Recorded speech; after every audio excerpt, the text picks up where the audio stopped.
We were in a madrasa in Nottingham, in Flintham, in Newark. This was in the 90s. We came to a building that was an old RAF building that had been deserted for 20 years. So we were now coming into this, and we were going to start using this as a madrasa. Now when we came there, one of our teachers, he said to us, he said, because we started off living in one corner, and we're going to slowly start using the rooms till the other side of the madrasa. Now this place had 120 rooms, yeah, and it had about 3 different halls, massive. We had an east wing, a west wing, a middle sort of part, and we were in the east wing, and we were just staying just in a few rooms. We were talking about literally about 7 or 8 rooms. And teachers said, they said, don't go to the west side, to the west side of the building. I'm telling you, you know, as young people, you dare yourselves, right? Yeah. So we said, come on, let's dare to go over there, right? So we were young, and we went into the west side in broad daylight, 12 o'clock. I'm telling you, it was spooky at 12 o'clock. Forget 12 in the night. We're walking, and we were holding our arms, and we were walking together, about a good 7 or 8 of us. As we're walking, we can hear doors banging, bang, bang, creaking, things opening. You know, we just run. We were saying, you know, our kalimas loudly, shahadas loudly, what about that loudly, Allahu la ilaha illa huwa al-hayyul qayyum. We're basically running, yeah? Now, you can imagine this place was really spooked up. And the teachers warned us, you know, don't go over there. Now what happened is one of these, there's this young kid, I'm not going to give you his name, he's probably grown up now, he's probably got kids now, right? So I don't want to embarrass him when some of you might confront him. But he was from up north, and he was a kid, about 13 years old I'd say, from Bangladesh. He didn't know a word of English, forget anything else, right? He just knew Bengali, and he was the most quietest kid you can imagine. Just quiet, just sticks to himself, and that's it. And he's trying to become a hafiz of the Quran, and he only has done 1 juz. So one day what happens is that he sort of strays off, I don't know, he goes over to the other side, and he comes back. And no one sort of takes much notice of it, but he comes back, and the evening when we're all sitting together and we're sort of reading, I wasn't there in the hall at that time, but there were others who said that, but then I went over to the hall to verify this. So this is something that I have verified myself. What happened is that he came with his Quran up to his teacher. You can imagine a kid who's lallu pattu, who doesn't know a single thing, yeah? He comes with the Quran to his teacher, puts it right in front of him, and he says to him, he says, test me. And he doesn't say in English, he says it in Arabic. Now his kid suddenly knows Arabic, right? So he says, test me. And his teacher looks at him and he thinks, is he having a laugh?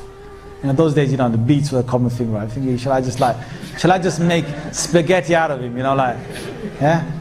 So this kid just seems to know, says, test me, any way you want, yeah? So the teacher says, okay, the Quran's closed. He said, okay, read from the 15th juz. So, Subhanalladhi asra bi abdi laylan min al-masjid al-haram ila al-masjid al-aqsa alladhi barakna hawla. And the teacher looks at him and thinks, what is happening to this kid? So the teacher then tests him from another place, and another place, another place, and this kid now knows the Quran, and the kid challenges the teacher in speaking Arabic. And this kid has got really good Arabic all of a sudden, right? And then, you know, when we heard this, we came over, and I specifically went, you know, met him, and I started talking, and he started talking Arabic. Weird. So then we thought, okay, you know, whatever has happened, miracle of God, you know, you wait. What happens is now this kid is acting really weird, because he goes and he gets a hair clipper, and he shaves half of his head, and he leaves the other half as it is.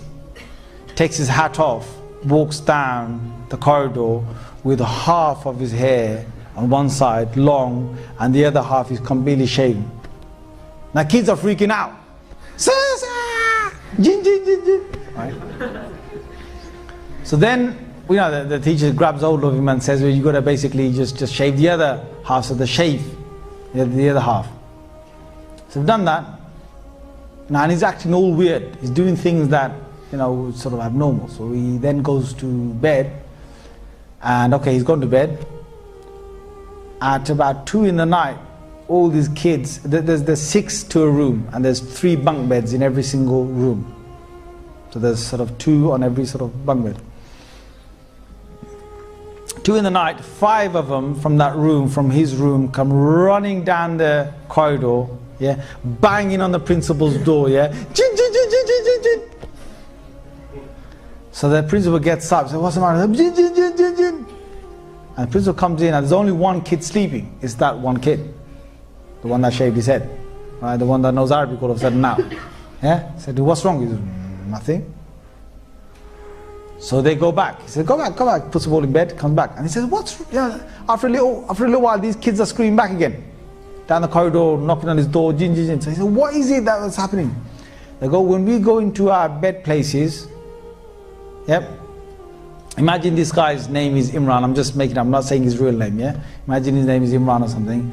They said that we hear all across the walls something dragging its nails or whatever it is and saying,